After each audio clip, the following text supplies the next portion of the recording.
I feel nauseous, believe me. Never had a lot of shit come easy. Had to work hard, struggle just to be me. Had to rise up just so they could see me. Did what I had to do just to feed me. And what was left over I put towards my dreaming. But the only thing in life that has meaning are the things you gotta work for, believe me. Take into your hands a plan your own hands can land. Man, feeling well, man. What's your name? My name is Cardi Cornish. And you're a legend? I'm a legend. You're a legend here in Baltimore City. Where we at right now? We live in the 17 Pennsylvania Avenue. The legendary Pennsylvania Avenue. Man, the last time I saw you here, you were doing something just across the street here. What were you doing? Oh yeah, I had some food left over from an event. We brung it out. We fed a couple of people, man. Why you do that? Nice soul food. Huh? Why you do that? Man, the love that God has shown me in Christ, man, it overflows. That's how it overflows. Yes, sir. We got more than we can use. Already was high within San Antonio, Winchester community, but the age group is getting younger. Children under the age of 18 being murdered in San Antonio has a high peak right now. So our goal is to catch the children.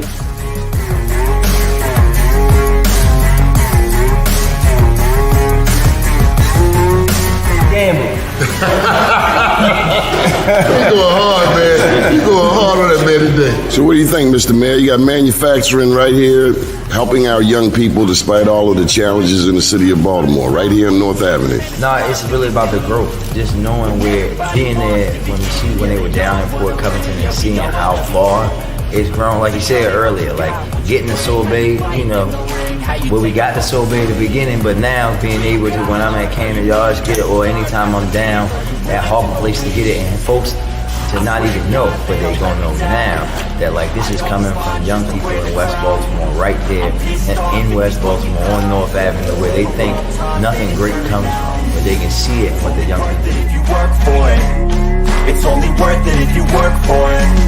I won't stop till they Here on the Plains of Mississippi, down right there, French Forward Memphis.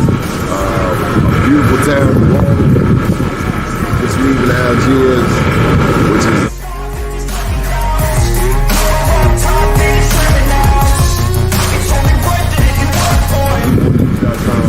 an update 10 years since Katrina.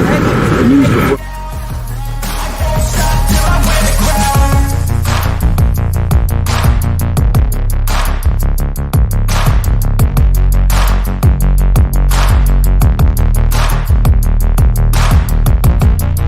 All right, y'all, this is what I came to New York for. Besides the Black Wall Street Awards, we're going ahead and get some of this real good jerk chicken.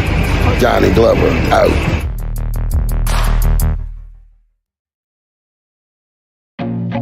I feel nauseous, believe me. Never had a lot of shit come easy. Had to work hard, struggle just to be me. Had to rise up just so they could see me. But we need to feed our loved ones. DOTS needs to rescind this package policy program so that our loved ones are able to eat every day in that filthy facility that we have some stars in the building. I feel like no one takes it.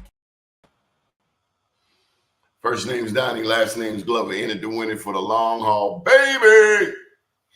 Well, every now and then we have a guest that cancels. And I find myself having to do a monologue. Not necessarily my most favorite thing to do, but we're going to try our hand at it today. So having to come up with a topic off the cuff, I figured do something that I rarely do. I've never felt like I've been good at promoting myself, promote BMORENews. So here we go. Back around 1994, this man named Jerry Cross found out that I wrote poetry. And he later found out that I love to write. I'd just gone back to college after my initial beginning at Morehouse in '83. I was at Coppin at the time. This is my 7th college. Took me 13 years to get a bachelor's degree, 7 colleges. And that was '93. 94, met Jerry. Jerry Cross worked for the Sandtown Winchester Transformation Project, specifically community building and partnership. And they had a newspaper. And Jerry told me that there was a newspaper editor or co-editor position that would become available. And journalism was my major. I was a media arts, English media arts, broadcast production and technology at Coppin State. So this was right up my alley. I've always loved media. I've been on radio since I was 15 years old, WEBB, WEAA. I'd been in the newspaper in elementary school, had been on television by elementary school. Bob Turk and the Sunshine Kids. Y'all remember that? Here comes the sun. Here comes the sun. That's all right. And also made it on the Evening Magazine. Was a James Mosier baseball all-star at the time. That was probably my 4th or 5th year in the league. First 3 years I rode the bench. Got 2 innings. But the 4th and 5th year I started putting wood on the ball. And so 94, I started writing for the Sandtown Winchester Viewpoint newspaper. And I would say on average, we did about, on average, we did a 40-page per month newspaper. I remember many times it was 48 pages. My job was to go around and collect information of the various aspects of the transformation process, housing, community safety, education, Sylvia Peters, recreation, Mr. Terry Folks, Marvin Hayes, Youth Build. That was, what was his name? Elijah Etheridge and Tamara Short. The AmeriCorps program with Craig Jernigan, the football program with, he was my son's football coach. His name escapes me right now. Forgive me. But I'd cover, well, me and Valerie, we would cover any and everything positive in the community. 72 square blocks of Sandtown, Winchester. And of course, back then in the mid-90s, the crack epidemic was surging. Cocaine, just outside my door, there was everything. It was a pharmacy. Heroin, cocaine, crack, everywhere, ubiquitously. But Kurt Schmoke, the Rouse Foundation, they had dumped and used their money to leverage other monies to come into the community. I remember the health initiative by Shigeo Ibrahim. Sister Chanel Cooper worked for them. The housing initiative with Kathy Robertson. She's still in the community doing things. But it was a heap of investment in the mid to late 90s, all throughout Sandtown. And my job was to record the history, record the success stories, record the stories of people like in Youth Build, 16 to 24 years old, who didn't have a GED. The Youth Build program taught them construction skills. They had math classes, reading classes, all kinds of programs and supplements to help them become more viable, more self-sufficient individuals here in the community. Sandtown, Winchester has some of the worst socioeconomic factors of any community in the state of Maryland, from a lack of voting to recidivism when it comes to mass incarceration, undereducation. At the time, we had 3 elementary schools, Pender Hughes, Gilmore, and George Kelson.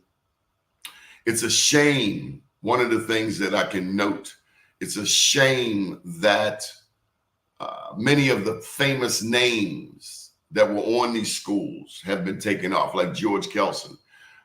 Anybody who would take George Kelson's name off of that school, which is up on Pressman, actually Gold Street, Gold and Cary, in between Cary and Calhoun. Anybody that would take George Kelson's name off of the school clearly did not know the history, clearly did not know the impact of what that African-American funeral director and mortician did and what he meant to this community. He helped employ people.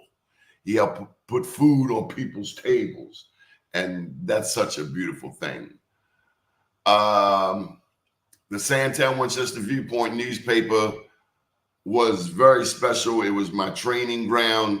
I just saw this week Marcia Bannerman. And not only did I write for the newspaper, but I also took video footage of some places in the community. And Marcia Bannerman took me on my first assignment. It was in my own alley. Got this big old camera. And I remember we were at the other end of the block. And I remember her asking the drug dealers permission, if you will, to come up in the alley with the video camera so that I could record the trash. I'll never forget that experience. And she showed me how you enter a war zone, because drug dealers don't want you videotaping their stash or anything like that. But they were cool.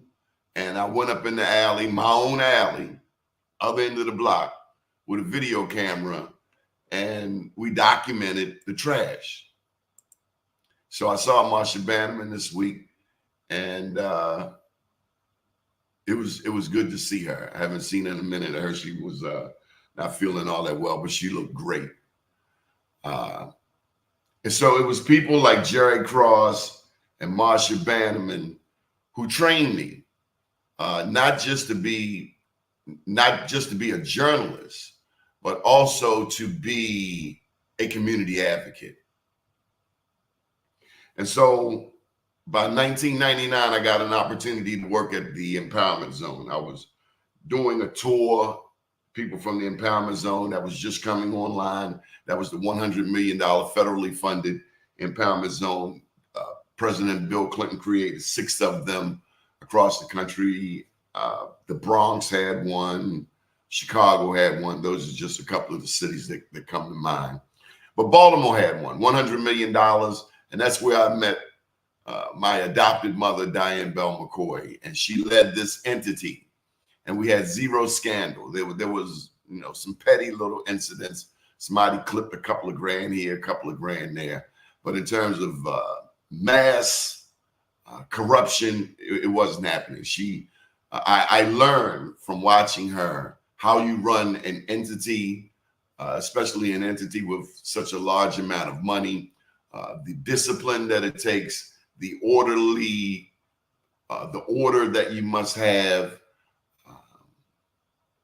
how to bring together various peoples from various parts of the community, rich white people, Black community advocates, Latino community advocates, a few rich Black people, how you bring all of that together.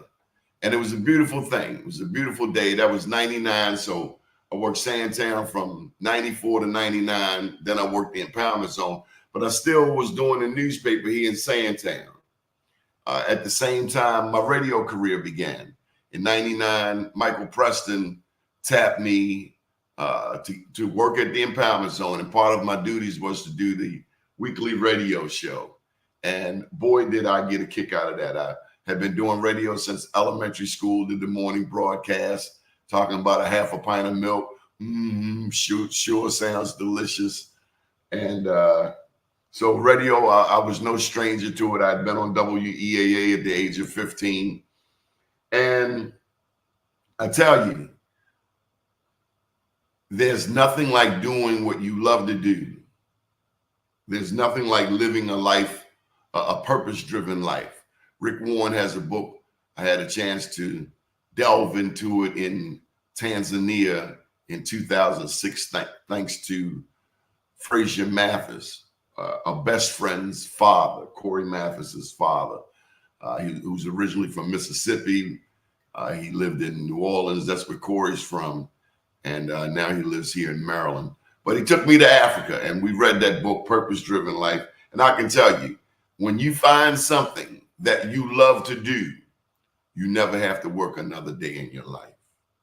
Anyway, started doing a radio show, ended up hosting the longest running radio show at Radio One, longest running sponsored radio show. I didn't work for Radio One. We actually paid them. But I ended up hosting, initially co-hosting with Michael Preston.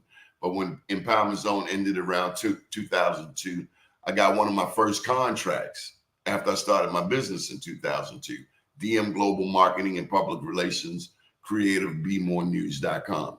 Again, one of my first contracts was the radio show. And I will tell you that stepping out there as an entrepreneur is scary as hell.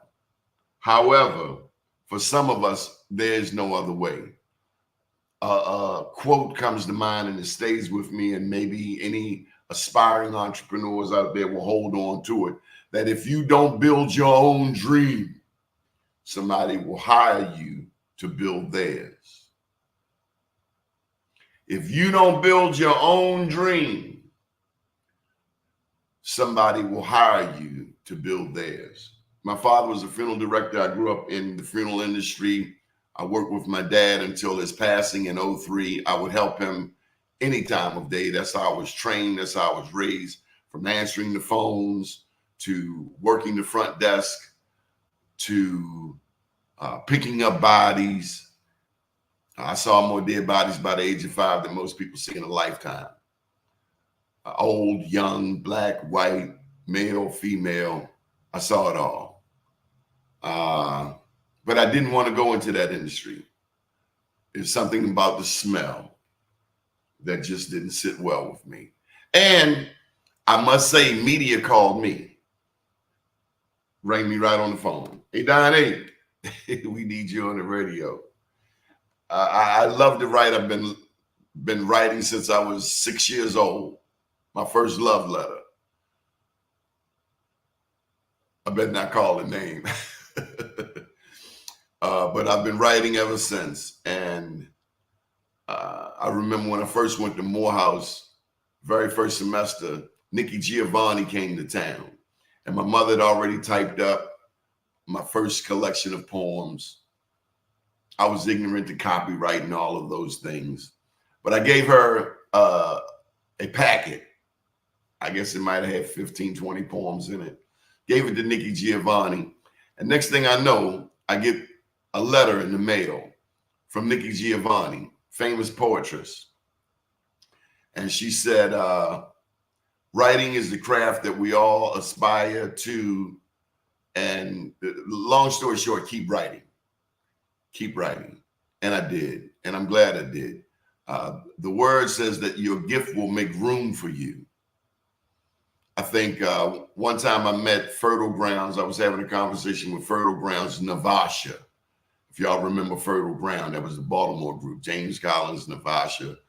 But Navasha said to me that a parent's job is to identify their child's gifts and talents and then nurture them. And I would honestly say that both of my parents helped nurture my writing, my public speaking. Aunt Adela in Sunday school. Big ups to her. She would make me read every Sunday. Stand up and read. They called me Donnie Boy. Donnie Boy.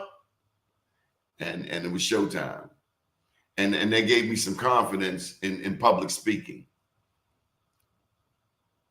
You have to be able to articulate. Around 98, I was dragged into politics. Thank you, William White. Childhood friend from elementary school.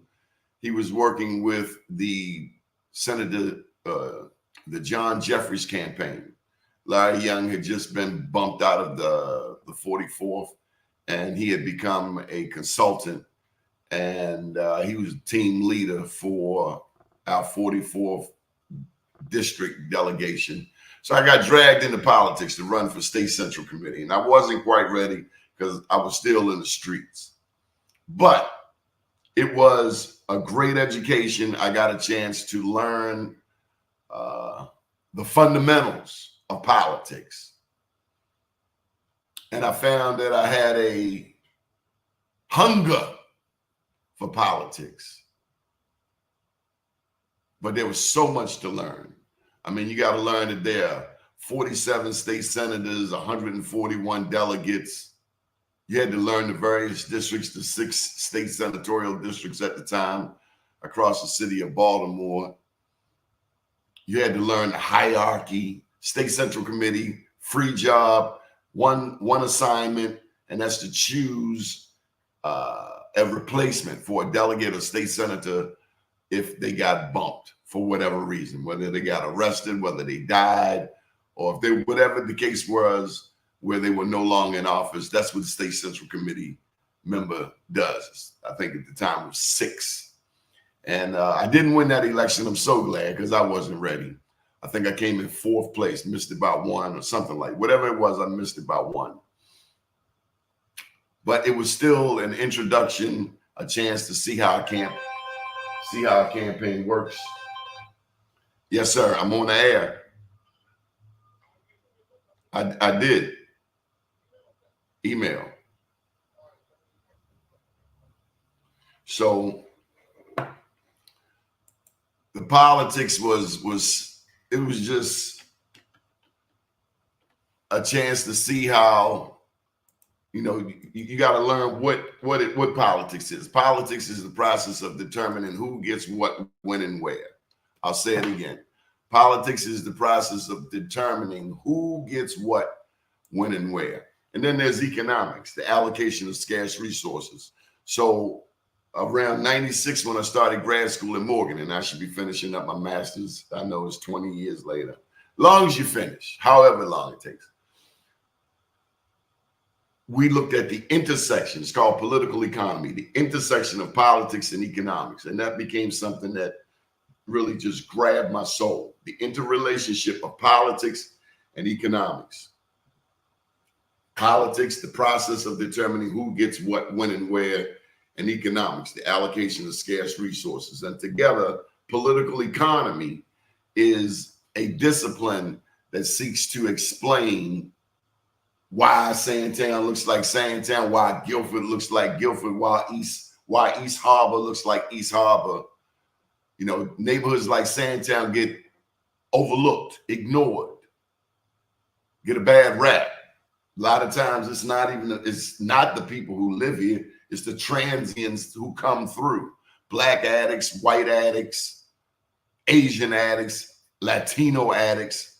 This neighborhood has had a historic reputation. We're 2 blocks from Pennsylvania Avenue. People told me that they have Googled to find where the best dope is in Baltimore, and for whatever reason, West Baltimore comes up.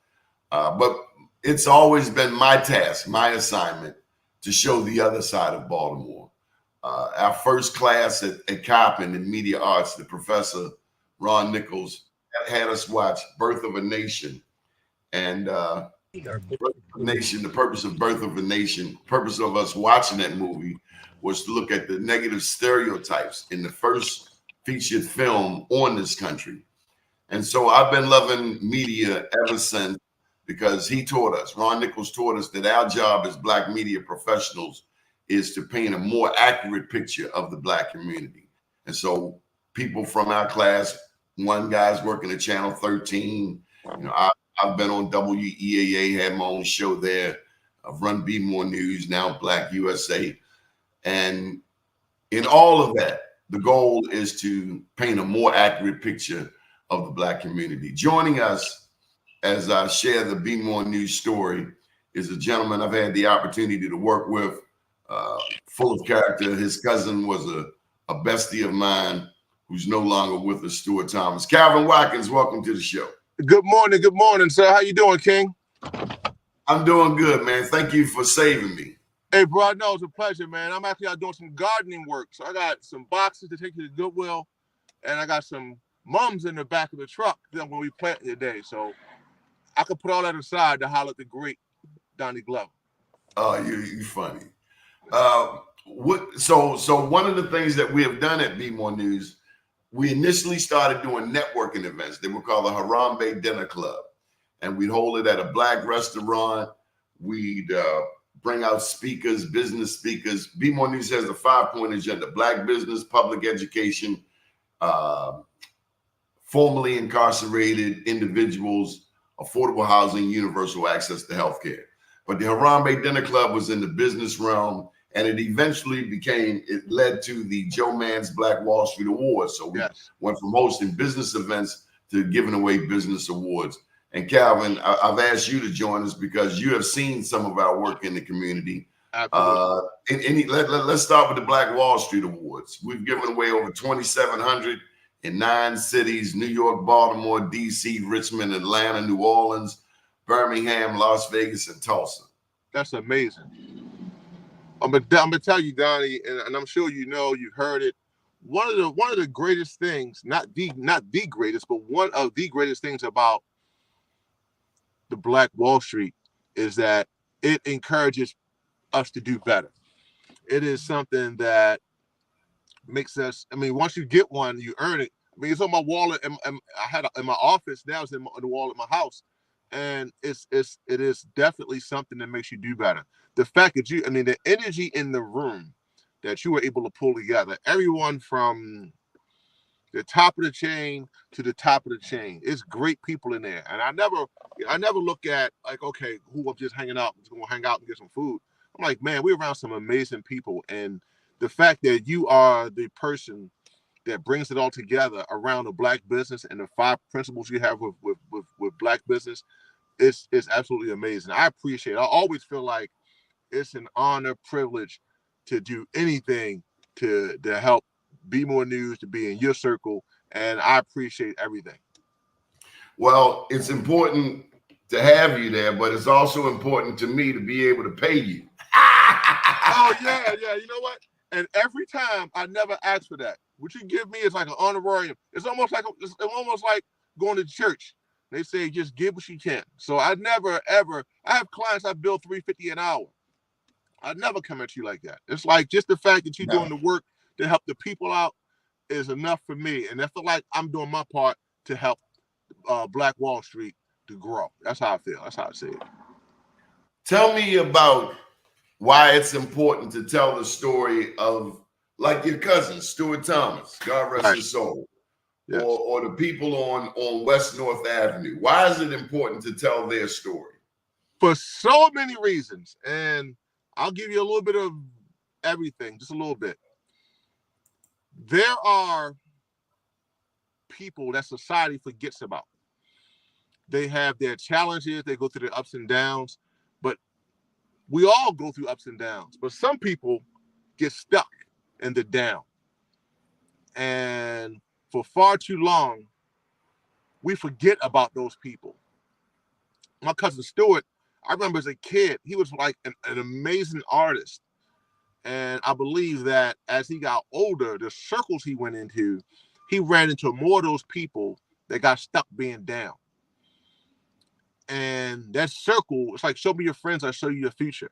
So as far as Stuart went in school, and I know he went through some struggles. Eventually, he landed with a career where he was working in concrete, I believe. And Stuart and my brother were like brothers. And to see that relationship, I always looked up to Stuart. And I'll tell you something funny. Stuart, as a kid, you get kids picking on you. And Stuart would come, all his brothers and sisters would come to my house. We lived like a little further out. And he always would say, man, anybody bother with you, let me know. I won't fight them. I fight their father because their father will give me a better fight. As crazy as that sounds, to me, it's like, oh, my cousin a thug. That's how I see it. But as an adult, the lesson in that, I don't want to fight you. I'll fight your father. The lesson in that is, I don't want to run around.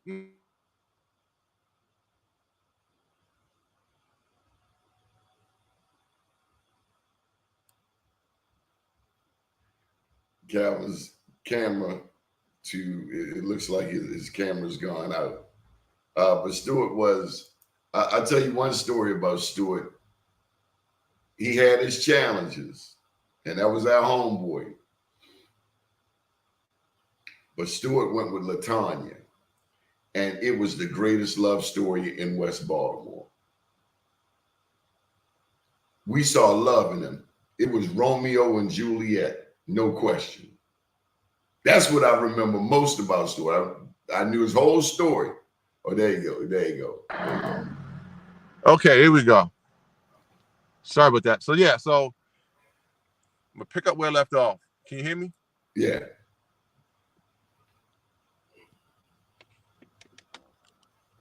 Okay. So pick up where I left off. Sorry about that. So the idea of, again, the story was, I don't want to fight you, I'll fight your father.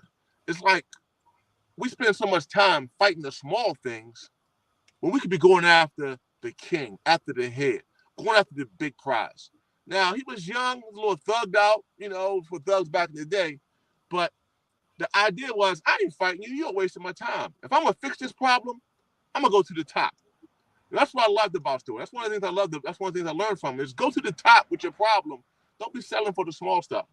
Now, for those brothers still with us and caught up in West Baltimore, this thing going on in West Baltimore with life happening and lifing, like they like to say, they get caught in the downturn, and there's not enough people in the circles telling them, look, man, you can make it, you can do better, you can come up.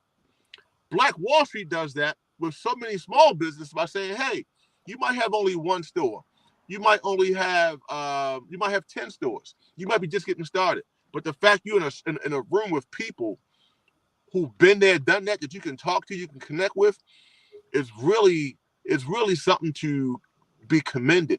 And I think if more of these brothers over West Side, East Side, wherever they are across the country, if more of them got to the place where they had a circle of people who have come out and are going, instead of being stuck in the circles of people who are still there, I think we would have a lot more going on in our community. You know, Calvin, over the years, you and I have grown a circle of people who are... I apologize, man. I got this call and I can't even hear you now, but go ahead. You and I have grown a circle of people who are entrepreneurs. I think of Jackie. I think of Marsha Jews. He's gone again. I think of Rondi Griffin. There's so many entrepreneurs. And for me, a part of the Black Wall Street Awards is the camaraderie that we have come to build. I was saying that, you know, when I think of Jackie, think of Marsha, think of Rondi, think of yourself, we have grown our own family, our own ecosystem. Yes. And it is important not to take advantage of each other. There have been so many times I've called on you. The computer went down. I need a picture taken. Right. And like you say, when it is our job to support each other, right, to spend that dollar, put that dollar in your brother's hand, because it's only going to come back around. But a lot of times, you know, my dad would say it like this: with a closed hand, nothing gets in and nothing gets out. With an open hand, there are endless possibilities. The moral to the story is help somebody. But I found that the more you're willing to give, the more it's going to come back to you. I agree. I had a conversation with someone 2 days ago. They said it was a community association, and I went to donate some money and do some more. They said, no, we don't want this. You're good. I was like, no, I can, and I want to do it. So they said, but you don't have to. You do so much. I said, too much is given, much is required. And I truly believe that, because we can't take this stuff with us. And if we're not sowing seeds, then what's the purpose of having these things? I have someone I'm going through something with right now. They saw me. They don't understand what success is, and a lot of mistakes they're making. They've been able to make a lot of money in their career, and they consider that success. I'm like, well, look, you got people around you who don't need a lot of money and are successful. So you can't judge other people's success by your success, because there was a time you wasn't making no money. Your goal was to make this money. Now you're making this money. You can't knock the guy who wanted to start a snowball stand and make $10 a day. He wanted to do it. He did it. He's successful. You can't knock the guy who is washing cars on weekends and living in his mother's basement. That's what he wanted to do, and he's happy with that, and he's growing his business. You can't call him successful just because you've made X amount of dollars doing one thing. It took you 10 years to build it. Don't forget that the expert in everything was once a beginner. Tell me a funny BMOREnews story. We've done a lot of things together. We shot a television show. We've covered stores. We've had events. I'll tell you a funny BMOREnews story. So when COVID first started, when COVID first happened, before COVID happened, I went out to Cockeysville and built a studio. I was like, the goal of the studio is to help people create videos. That wasn't live, just have them come into a studio, multi-camera shoot, do the editing, put together a program that they can put online. I knew about live, but I was like, okay, I don't really need live. I want to be, put these in the can so people can go out. COVID happened, and it's like, damn, everybody going live. All the gear to go live was stuck in China and on ships, and it was hard to get. I was at the back end of getting the gear to go live and all this stuff. So the great Donnie Glover will come to my office all the way out in Cockeysville to do his live streams, and the live streams couldn't work. There were days Donnie Glover would come out here and walk away. Peace. It's been real. And just leave. I'm like, dude, I'm dropping this ball on Donnie. It's not my fault. Well, I can say it was my fault because I couldn't get the equipment that was necessary to do that. Things cleared up after the pandemic. Me and Donnie had stopped doing the show live. We made some great content together, but the live stream aspect, which is critical, was critical at the time. I couldn't get the gear. And everything fell apart. I was like, oh crap. Then after the pandemic lifted, we were no longer doing it. But the funny part is that what anxiety I guess that created, and it would have been a time when anyone would say, well, I'm just not doing this. The fact that you still came out and did yours, we're still tight, I was able to do mine, and the fact that it took me I've been doing TV for everybody for years. I put from Jamal Bryant up to doing my own television show where we got free cars because we're doing shows around cars. I did a lot of stuff, and I always had someone else in front of the camera.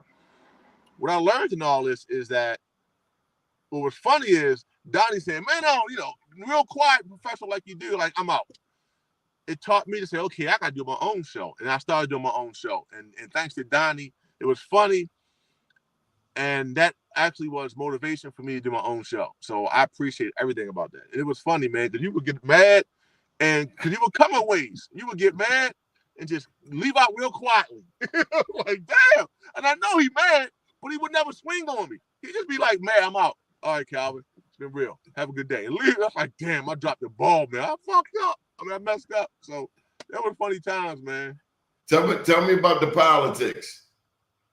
What did you want to know about the politics? Covering the politicians. Elections. Current or past? In the past. You? Oh, man. Yeah.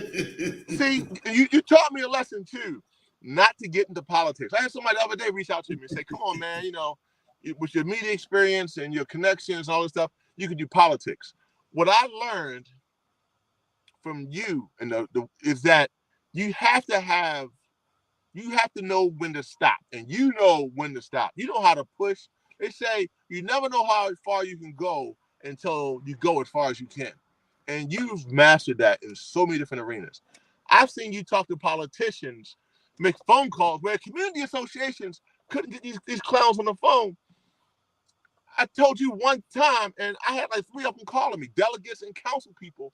Hey, Calvin, I understand you trying. I'm like, yo, we've been trying to get these clowns on the phone. Donnie make a phone call, now they're calling us. And I was say blown away with that. I was tripping on that because it showed like, don't sleep. Don't sleep on the connections that Donnie has. That's why I never, even before all that, man, I would never be in a space where I ask anything of you, or I did once. you know, but I wanted to make sure I paid you for it. And the times I did ask you and didn't really know I was asking, I want to say thank you. But oh man, thank you. I remember when you brought them kids out to the radio station. Hey man, yes, I'm gonna tell you, brother, that was so inspirational to them and to me. But it taught me that just being in a space where, I mean, I was in radios all the time, but these kids being there, that said a lot, man. It really helped my program grow. So I thank you for that. Absolutely, thank you for that. No, thank you, because you had to needle me a bit because I didn't know who you were. Right. So many people, they use the kids, man.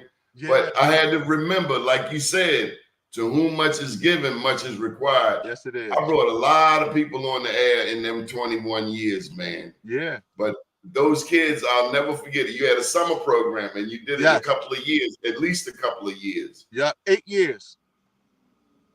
And I think your son. We was gonna have it this year. This year I was gonna have it this past summer. We went to a church. And they robbed us, man. A church. Church did me dirty. We're suing the church now. We've seen it in Sandtown, man. The church, shameful, man. People in the name of Jesus, robbing people, man. Straight stick-ups. Straight stick-ups. And then go to church and ask for forgiveness and justify it in the name of Jesus. And you and I, we've had many conversations about faith, and I think what we agree on is that you shall be known by your works. You shall be known by your works. A tree is known by its fruit. That's right. That's amen. You preaching now, bro. Put the cash. I remember you had a candidate once. Yes. You remember that. That hurt my heart. You had a candidate once, and you tried to groom this candidate. You tried to show this candidate right from wrong. Donnie. But this candidate would not listen. Right. Had the IQ of a dyslexic beetle, high on a bag of fentanyl laced with Ritalin. I love you say that, bro. Hey, man. No comment. This cat would not listen, man. He would not listen. Would not listen. Sometimes we get in our own way and had an opportunity to make a difference, at least put a dent, and didn't. And it hurt, man. I was like, come on, man. We need you, bro. You know, he wasn't the right man for the job. He's a good person for something else. That's how I look at it. Politics, you know, I was just saying before you came on, it's the process of determining who gets what, when, and where. And if there's something that I would hope we've been able to share is that we have to know who our elected officials are, for one. Yes. Absolutely. On the city level, on the state level, on the federal level. A lot of us don't know, like on the federal level, every state has 2 U.S. senators. Right. Right now, we have Van Hollen and Cardin. With Cardin leaving, that's why we're about to choose between Angela Alston-Brooks and Larry Hogan. Right. On the state level, right, we are the only news outlet. I don't know if you caught this. We are the only news outlet in Maryland that correctly predicted the last 4 governors. Wow. Well, you fooled me for this last one. Including 2 Republicans. I totally did. The last one threw me a curve. I wasn't ready for your last prediction. I was like, oh, hells no. No way in the world. But you were right. I found that I make more money with Republicans. However, don't we all? Yeah. However, money ain't everything. Sometimes you got to leave the money on the table. And I've been there. Right. Leaving money on the table, which is antithetical to any hustler. But all money ain't good money. That's right. Short money, it might be a lot in a short period of time, but the long-term effects is like, I'm good. Yeah, yeah. And I think so many of us miss that. The challenge now, Donnie, is people are loving these politicians. You can't say nothing about Jesus. You can't say nothing about these Democratic politicians. People will come for the jugular. They want to see you die. If you say anything about I Jesus, found, Cal, that many of us are more married to the Democratic Party than we are to the Lord God. yes, we are. They are. Y'all are. We are. Whatever way you say it. Absolutely. Absolutely. And where does that come from? I mean, is that, I'm Slavery. not, you know what? I knew you were going to say that. I'm not a proponent of post-traumatic slavery something because Disorder. you're not doing those things. I'm not doing those things. What's wrong with people? Now, I ain't for Trump. Don't get that twisted. That cat shouldn't even be running for office. He should be locked up somewhere. But I also look at this Angela Brooks, Larry Hogan race. And if Larry Hogan wins, that will give the Republicans an advantage in the Senate. And I struggle with that. Why? Especially since all of these black Democrats are supporting Angela Brooks. So I have learned sometimes you got to stay out of it. Yeah, Donnie, that's true. I put up. I was at the caucus. I was in D.C. one year for the Black Caucus, and I met Kamala Harris. I was born and raised black. Spend my 99% of my time around black people. Have friends of different races. So I didn't know who she was. So she's in the room, and all these people are talking to her. So I went up to her and said, "Hi, how you doing? Who are you? Everybody's taking pictures with you." And she's like, "I'm Kamala Harris, California." I was like, "All right, cool." I said, "Well, look, I don't know you." We chopped it up for a little bit, a few words. And I said, "Well, listen, can I get a picture with you?" So I took a selfie. Donnie, I'm telling you, man. I'm just saying. So I put it on Facebook. I was like, she's beautiful. She's brilliant. She's intelligent. She's an amazing person. She's running for office, and the odds are stacked against her. She's a woman, and she's a woman of color. She's not black, but she's a woman of color. Man, you would have thought I said Jesus Christ was gay. These people came after me like that was talking about their mother. Friends, Donnie. I'm talking about friends that, I help you out with stuff. I have friends I helped out with stuff for years. They come at me like I talk about their mother for Facebook. Broke my heart, man. It has led me to redefine my relationship with these people I've known since I was a teenager. And I found that is she black? Would you say she's not black today? I would say she's not black today because I've had friends who are from Pakistan, from India. I had a neighbor who my office space ran, she's a pharmacist, and she would bring me mango from her garden. She would bring me it's like a milky cereal soup. She would bring me. I love Pakistani food. I love Indian food. I spend a lot of time in Indian restaurants, so I know people. I've spent all my life chasing our sisters, being in love with our sisters, because I believe that society and the world tears them down. I want to be one of the people that lift them up and raise them up and worship our sisters, because we don't get that. They don't get that. So I know our sisters. She's a beautiful woman. Vice President Harris is a beautiful woman, beautiful person. She is everything she should be, but she's not black. She's not. No, let me go back. She's not African American. I'll say that. She's not African American. And for too long, I've been tied to black and African American. I know Jamaican cats. I know people from the Bahamas. I know people from Bermuda. I know dudes from Belize. I know people of dark complexion. I know the black skin. So I know people from Ghana, people from Nigeria. So what I had to understand is Kamala Harris is not African American. That's what I'll say. And I was wrong for always equating black and African American. And I've learned that that's not right. And people can be whoever they want to be. I'm working on now self-identifying as a 35-year-old man because of some things I want to do when I was 35. So I'm working on that, self-identifying as a 35-year-old man. Even though I'm 56, people can self-identify for whatever they want to self-identify for. That's just the time we live in. Moving forward, how do we create more black journalists?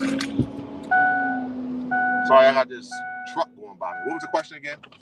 how do we create, and we only got a couple of minutes, how do we create more Black journalists? Whether it's more Black journalists. Journalists, you know what? We have to stop looking at journalists. We got to stop convincing people that the only way to be successful is to be a multimillionaire. You can do that as a journalist, but there are very few who are. Journalism is about creativity, about, you know, in my case, I've seen the world. My camera has taken me to more places and more states than people who make 10 times more money than me.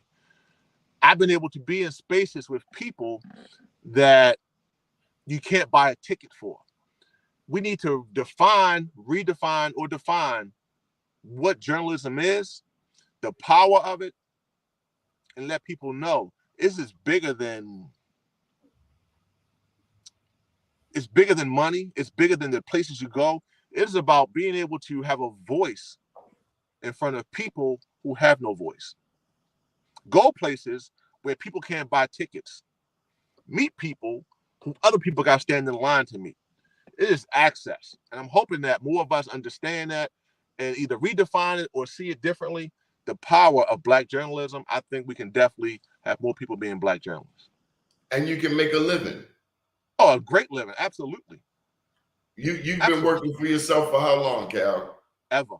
So actually, you know what? No, I started being full-time in this in 1991. I was working at UPS. They told me I was overqualified. I was going to school for engineering. Didn't have my engineering degree. They told me I was overqualified. So I stopped that, picked up a camera. I had a couple jobs in between because of the pandemic and everything. And I love my camera, man. And now, my redefining myself, I now have a YouTube channel that I promote myself on, and it gets me business. So could you imagine working for somebody else ever again? I will say that I had to work for someone else for a minute, but I don't want. They say the saying is like this: I'd rather say I work 80 hours a week so I don't have to work 40. And I can't. I had to live working for someone else because of some stuff that I went through with my former wife, who was a wonderful person for someone else. I let that stuff sort of just put me in a spot where I had to go and knock on somebody's door. And I don't like that. It's crazy. What's the most valuable thing that you own? My talents. Without a shadow of a doubt. Huh? My talent. Your what? My talent. My ability to do anything and everything I want to do. I got one. I think that might be better than that. Okay. The most valuable thing you can own is your time. I agree. Absolutely. And if people can't afford your time, it should be okay, and you go find someone who can. That's a lesson I've learned from you over and over. Know your value. Know your value. Because if you don't put a value in it, somebody else will pay you what they think you should get. Yeah, and it ain't the same. It ain't the same. Me and you. That's a funny BMOREnews story. We can go back to another time. But yeah. Calvin, thank you for taking time to jump on with us. I know you're busy, and I respect your time. Thank you, sir. I'm going to go do this garden, so I appreciate it. Put a plug in for yourself. Tell them about your business, how they can reach you. Listen, guys, just keep supporting Donnie Glove. I'm good with that. I appreciate it. He runs Chosen Media. Yes. Chosen Media. Calvin Watkins. Yes. We appreciate you.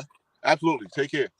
All right. All right. When we find a man who's ascended heights beyond ourselves, who has a sky with more stars in it than we have in ours, who has a broader range of vision than we may know that he has worked harder, better, more wiser than we. He was awake while we slept. He was busy while we were idle. He was wisely improving his talents while we were wasting ours. Frederick Douglass. Good morning, world. Thanks again, Cal. Thanks, bro.